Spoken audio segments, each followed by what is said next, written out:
Welcome back to our 40 days of prayer. We are on day number 30 of this journey together. And if you look in your journals, you'll see we're in Psalm chapter 112. Now, it's verse 4 that I'm going to focus on because of the metaphor that leaps off the page. It will catch your eye if you know anything about the Bible, because the metaphor is one of the most popular metaphors to look at. It's one of the most noticeable words because you see in the beginning that God created light, and you see that idea of light carried throughout the Old Testament. You get into the New Testament, Jesus refers to light. And you can go all the way toward the end of the Bible. In fact, you can stop off with one of my favorite books of the Bible, 1 John, and John talks about being in the light. The psalmist says this: light shines in the darkness for the godly. And how does the light shine in the darkness for the godly? How does the godly have light coming from their life? He gives this simple three-point message. Pastors, here's an easy three-point message for you.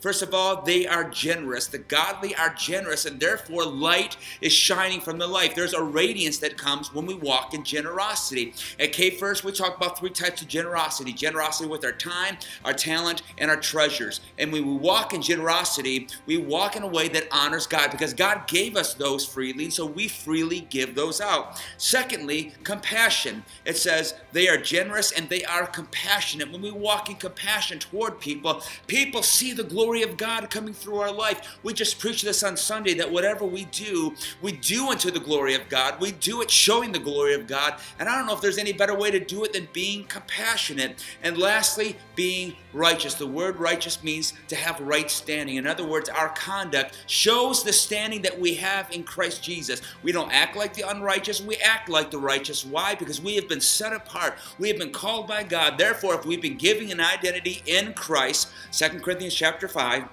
then we are to act that way. We are to respond that way. We are to live that way and be righteous. And when we walk in generosity, compassion, and righteousness, we show people the light of the gospel. So today, would you walk as light? Would you live as light? Would you show somebody the light? And watch God begin to transform the world around you?